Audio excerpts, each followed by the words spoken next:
La escuela es un ámbito propicio para hablar de democracia, es decir, y esto debe ser explicado al menos en el ámbito escolar. Eh, yo hablaba con un abogado vez pasada y me decía, el derecho es de sentido común, y realmente la Corte ha hecho todo lo contrario, no ha tenido sentido común. Este es un fallo que no tiene sentido común, va en contra de cualquier expectativa de un razonamiento lógico, ¿no? Y desde el punto de vista pedagógico, imagino la tarea titánica que deben hacer los docentes para Por explicar eso, cómo desde la misma exactamente. justicia se va en contra de otros fallos. Exactamente, por eso te decía que es el ámbito propicio para explicar esto. Eh, Muchas veces nosotros, yo te hablo en mi caso, con la edad que tengo, en aquella época nos escondían los hechos y nos enterábamos después de cuánta gente había desaparecido, y a los años nos enteramos cuánta gente muerta, desaparecida. Me parece que hoy están todas las posibilidades que los chicos se vayan instruyendo también en este tipo de cuestiones y conozcan la realidad, ¿no? Es decir, estos hechos hay que aclararlos y la escuela no debe permanecer ajeno a esto, me parece que no, que es un ámbito para discutir todo este tipo de cosas también. Cuando se iba a conmemorar el 24 de marzo, en algunos establecimientos educativos se difundió un video que iba también en contramano a las políticas de derechos humanos de los últimos tiempos, volviendo a plantear que esto fue una guerra y que también hubo del otro lado víctimas. Sí. ¿Se debe abordar desde todos lados? ¿Los chicos deben tener todas las herramientas? Deben tener herramientas y se deben charlar de este tipo de cosas. O sea, la educación no se ajusta ya casi exclusivamente a textos muy rígidos. Es decir, la educación es un intercambio entre el docente y el joven, o la niña, el niño que está en el aula. Y aprendemos mutuamente, es decir, y entonces me parece que por ahí los que tienen un poquito más de años, en este caso el docente, le puede explicar sus experiencias de vida al joven. Yo estaba en la plaza, y te voy a contar esto porque te lo digo, estaba en la plaza y había unas señoras ya, casadas, con hijos, y habían sido alumnos míos. Y una de ellas me dio un abrazo muy fuerte. Profesor, me dice, y se le llenó los ojos de lágrimas.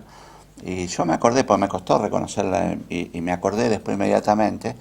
Y bueno, fíjate vos, ese abrazo fuerte, sin ninguna duda, es precisamente en el proceso educativo, los dos nos enriquecimos y nos agradecemos cuando nos encontramos después de tantos años, porque la educación debe entenderse como un fenómeno de intercambio, no como una estructura rígida, y contarnos nuestras experiencias, y bueno, se aprende precisamente a través de la experiencia, y no hay que esconderle nada, ni en materia de derechos humanos, ni en materia de política.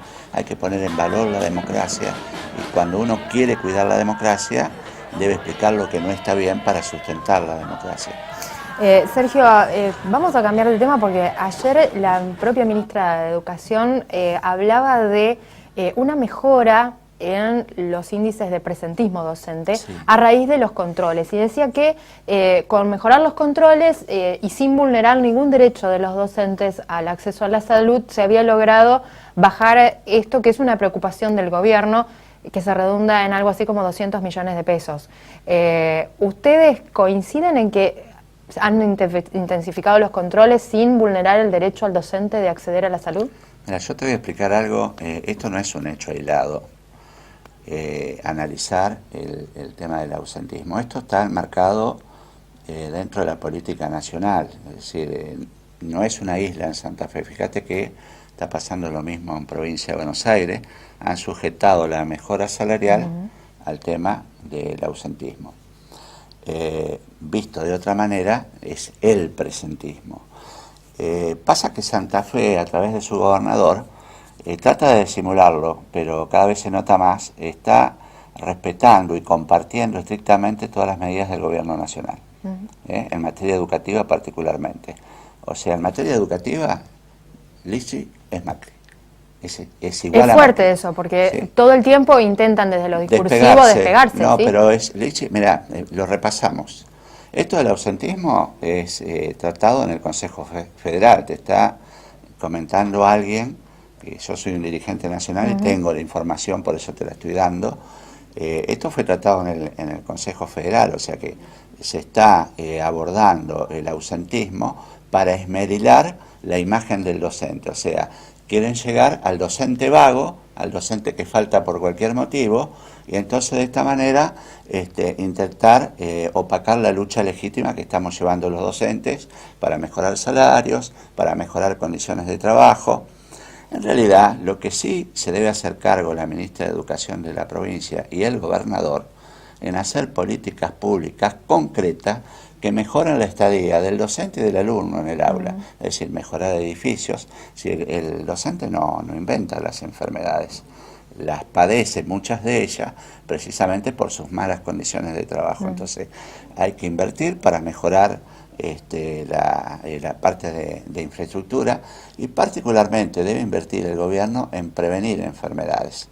Es decir, cuando ya el docente está enfermo no tiene remedio y puede y debe precisamente no ir a trabajar porque está trabajando con seres humanos, hay cuestiones que pueden contagiarse, o sea, hay a veces que hay que aislarse, no se puede ir al aula. Entonces, en este sentido, el Estado debe garantizar vacunas, particularmente en esta época donde hay mucho... Debería ser incluido dentro de los grupos de riesgo, por ejemplo, el Exactamente. docente. Entonces, debe trabajar el gobierno provincial en prevención. Entonces es muy fácil salir y decir, hemos bajado porque el control... Un control que realmente lo hace el propio gobierno, es decir, el gobierno se tiene que hacer cargo de que si hay ausentismo es porque algo está haciendo mal, es decir, o no tiene las condiciones de trabajo como corresponde, o no está haciendo prevención en materia de salud. Y te digo, esto es parte de una política nacional, el marcarlo al docente en el docente vago. Fíjate vos, nos ahorramos 200 millones, decís vos, porque estamos... No lo digo yo, lo dice el gobierno. Claro, exactamente, vos lo comentás como periodista, y en realidad lo que tiene que hacerse cargo el gobierno de mejorar la escuela pública, la calidad educativa, debe trabajar para prevenir, mejorar los ámbitos educativos y no castigar tanto al docente. Es decir, pareciera que el docente es un vago, como lo expresan estas mediciones que hacen o este tipo de expresiones, cuando en realidad hemos dado muestras de estar presentes en épocas de crisis. Hoy la educación nacional está en una crisis muy profunda. No hay avances en el tema de negociaciones. No hay avance. Te digo, nosotros en el caso concreto de Santa Fe hemos hecho un esfuerzo realmente porque queremos nuestra provincia, porque tenemos responsabilidades, pero en realidad también tengo que decir que no se ha hecho la mejor negociación aquí. Es decir, yo ya te lo expliqué en otras oportunidades. Por ejemplo, los docentes catedráticos han quedado por debajo del salario mínimo vital y móvil, es decir, el equivalente en horas cátedra al cargo está por debajo del salario mínimo vital y móvil. O sea, Santa Fe está pagando contra las normativas vigentes. Es decir, esto es así. Entonces, cuando vos salís y te dicen, mirá, hay mucho ausentismo, nos ahorramos tanta plata. Bueno, si ahorraron esa plata, páguenle a los docentes catedráticos y sáquenlo por debajo de la línea de pobreza. Como está debajo de la línea de pobreza y por debajo del salario mínimo vital y móvil. Entonces, estas son las cuestiones. Cuando habla la ministra tiene que hablar de todo, no lo que a ella le conviene y contar solamente su gestión. Seguramente va a ser diputada igual porque va a ir en un lugar privilegiado, pero no tiene que mentirle a la sociedad.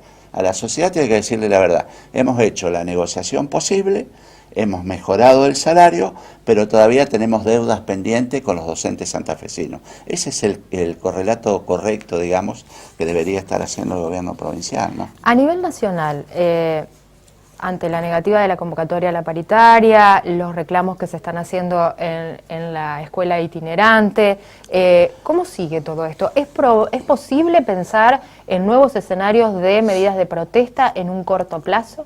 Mira, te digo en el caso concreto de nuestra organización sindical, yo creo que nosotros vamos a revertir esta no convocatoria paritaria nacional, la UDA lo va a revertir.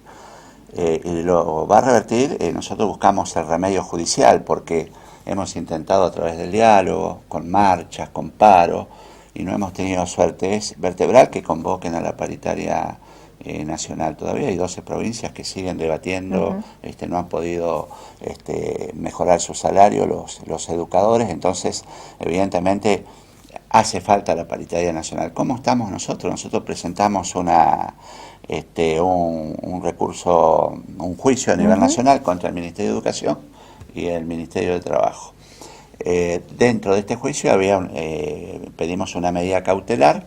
El juzgado lo laboral número 58 a cargo de la doctora Dora Temis dio esta cautelar, le dio 5 días al gobierno para que convoque, no convocó el gobierno y ingresó en desobediencia judicial. ¿Qué hizo el gobierno? Esto lo quiero explicar bien, porque muchas veces hay colegas tuyos a nivel nacional que no han sabido explicarlo. El gobierno hizo 3 presentaciones. Una apeló la medida cautelar, otra recusó a la jueza, y otra que presentó un recurso de nulidad. ¿Qué hizo el juzgado 60? Porque la misma jueza no puede definir la apelación. El juzgado 60 pasó al 60 porque la doctora Temi es subrogante en el 58, es titular en el 59, por eso pasó al 60 de primera instancia. ¿Qué hizo la jueza del 60? Rechazó el pedido de nulidad por parte del gobierno nacional, que fue el dato más importante y el fallo más importante que tomó este juzgado. Pero claro, Clarín y Nación titulaban lo que le conviene al gobierno. Se declaró con efecto suspensivo la cautelar. La cautelar tiene 2 posibilidades: efecto suspensivo y efectos devolutivos. La jueza la declaró con efecto suspensivo y nosotros la apelamos inmediatamente. Esto pasó a la Cámara. En estas horas, esta semana o principio de la otra, se va a resolver esto. Nosotros creemos que va a volver a retomar los efectos devolutivos de la cautelar y lo van a obligar al gobierno a convocar a la paritaria nacional, porque ningún juez, María José, en la Argentina, puede fallar en contra de una ley. Hay una ley muy clara que dice que debe convocarse a la paritaria nacional.